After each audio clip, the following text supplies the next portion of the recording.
Entramos no ar essa noite com muito da América bloqueada. Hoje, no fim do dia, o presidente Trump emitiu novas instruções para os americanos na luta contra o coronavírus. O surto está se espalhando por todo os Estados Unidos. Mais de 1.300 casos nas últimas 24 horas, e isso sem os testes estarem na capacidade máxima. Hoje, o presidente reconheceu que o coronavírus não está sob controle. A Organização Mundial de Saúde diz que a Europa é agora o epicentro da pandemia global de coronavírus. As notícias emergem quando os esportes, tanto amadores como profissionais por toda a Inglaterra, são paralisados devido ao surto. A Premier League, Liga do Futebol Inglês e jogos escoceses foram todos suspensos até 3 de abril. No rugby, todos os jogos de 6 nações foram cancelados essa semana. E a Maratona de Londres no próximo mês foi adiada. Emmanuel Macron garantiu: este não é o momento para diversões. Este esforço que vos peço, eu sei que é algo inédito, mas as circunstâncias assim o obrigam.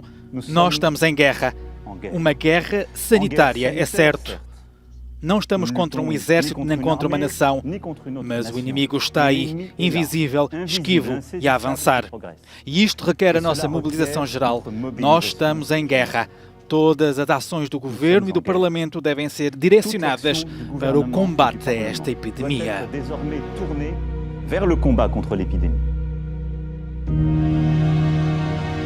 A primeira morte relacionada ao coronavírus no Brasil foi confirmada agora pela manhã. É de um paciente que estava internado em São Paulo. É um homem de 62 anos, morador da capital. O secretário estadual da Saúde e o coordenador do Centro de Contingência ao Coronavírus convocaram a imprensa para falar desse caso. Já se sabe que ele tinha um histórico de diabetes e de hipertensão, ou seja, ele era um dos pacientes nos grupos de risco, fazia parte mais de um, pela idade, 62 anos, e também por ser hipertenso e diabético. Além desses 2 grupos de risco, 3 grupos de risco, cardíacos, asmáticos, doentes renais e fumantes também fazem parte deste grupo.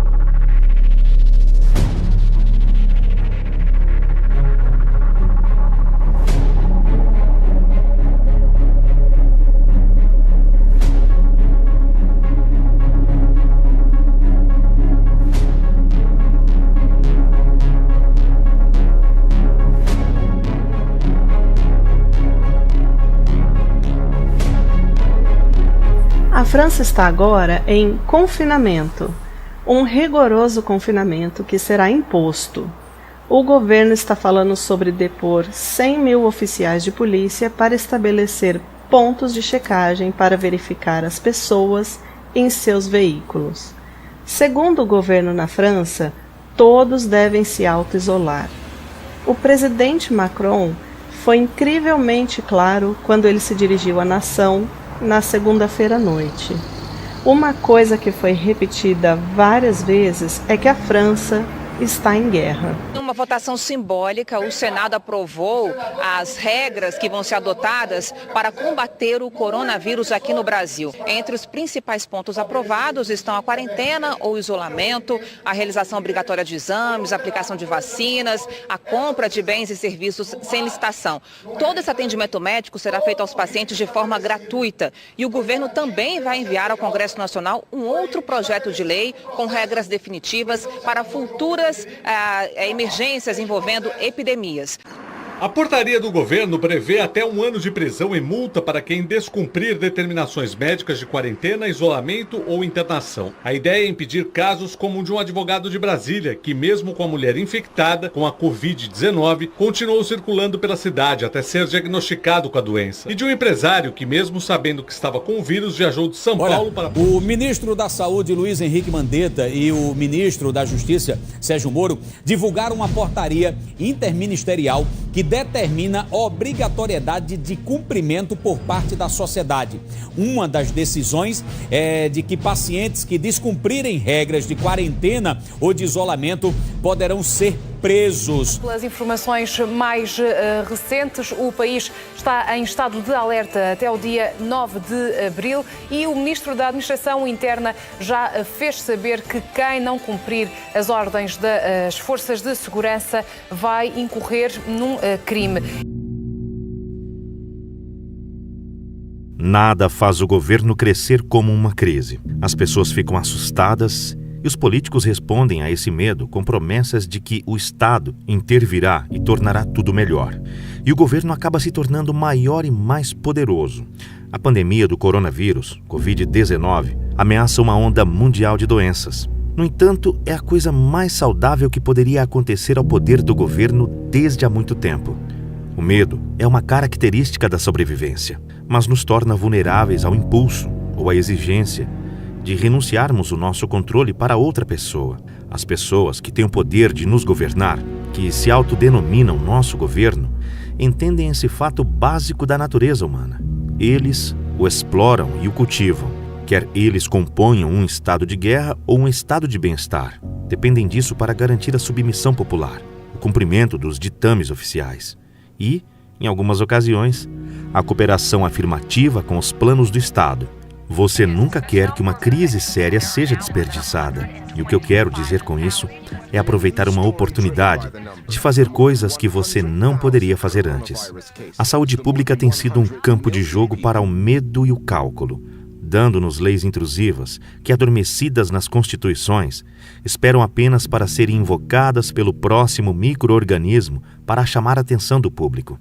Essas leis incluem um poder quase ilimitado. Como todas as crises, a pandemia do Covid-19 passará, esperançosamente com um mínimo de doenças e morte, mas deixará para trás um resíduo de leis, gastos e precedentes para futuras ações do governo que não se afastarão.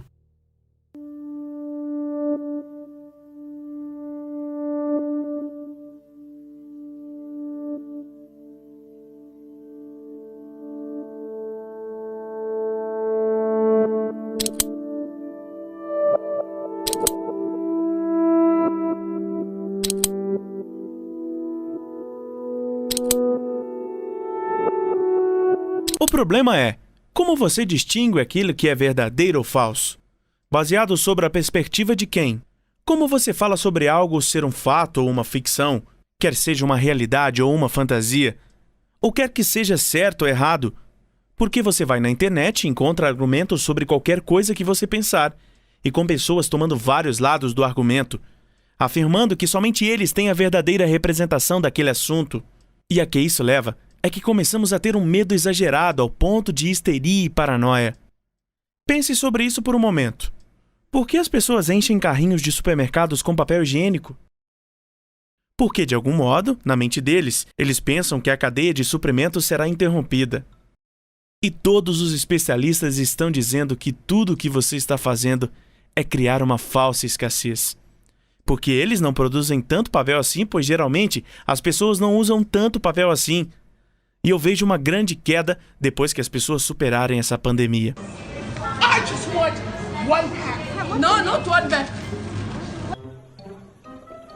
Quando eu vi a primeira vez a notícia sobre o papel higiênico, realmente eu fiquei confuso, porque eu pensei, primeiro é a alimentação, eu percebo o porquê.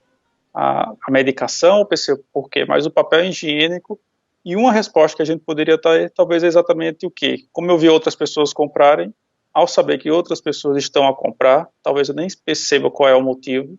Então, realmente, a palavra que você usou também é muito bem apropriada no sentido da irracionalidade. Quando pensamos nos últimos dias, sempre pensamos em grandes eventos geopolíticos. Mas aquilo com que o Paulo estava mais preocupado era o desmoronamento da sociedade humana em caráter. A degradação da cultura que passaria de uma comunidade para uma dinâmica predatória de se agir com unhas e dentes, como uma maneira de avançar a causa deles. Coisas que nós compramos, de uma certa forma, nos dão uma certa segurança, nos dá uma sensação de que estamos no controle, de que estamos a nos proteger. Então, se a gente pensar aplicada a questão agora do coronavírus, do Covid-19, é um momento onde eu não sei como agir, as autoridades às vezes passam informações que não são claras.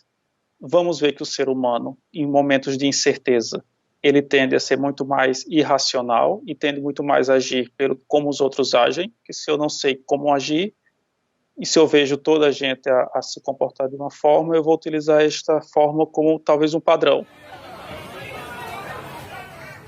Para além do estado de insegurança, para além do medo, também esse estado de competição. Se a gente pensar bem, estamos numa competição por recursos e os recursos são os alimentos, são as máscaras, são os álcools. Eu vejo que as outras pessoas estão a precisar, então também eu vou querer comprar. Talvez eu nem perceba bem o porquê.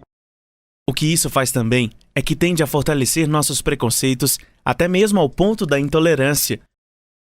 Começamos a ver as pessoas como entidades singulares, e as vemos como sendo boas ou más, certas ou erradas, falsas ou mentirosas, e começamos a categorizar as pessoas de maneiras que destroem o relacionamento humano.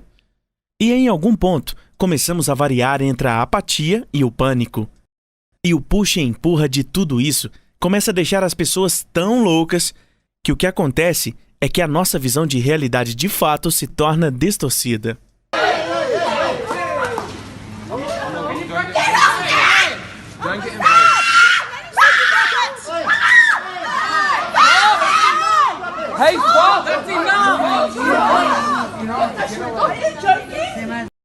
Hoje estamos inundados com desastres ao nosso redor. E novamente eu gostaria de alertá-los, porque Jesus nos disse que isso seria o procedimento normal do funcionamento da Terra até que eu venha. E quando eu vier, quando o fim começar, se tornará tão notadamente pior que você não ficará confuso a respeito do tempo em que estamos vivendo. Isso é o que eu quero enfatizar aqui, que veremos as coisas se tornarem muito piores até mesmo do que estamos vendo agora mesmo. Mas o centro do problema é, na realidade, o coração do homem.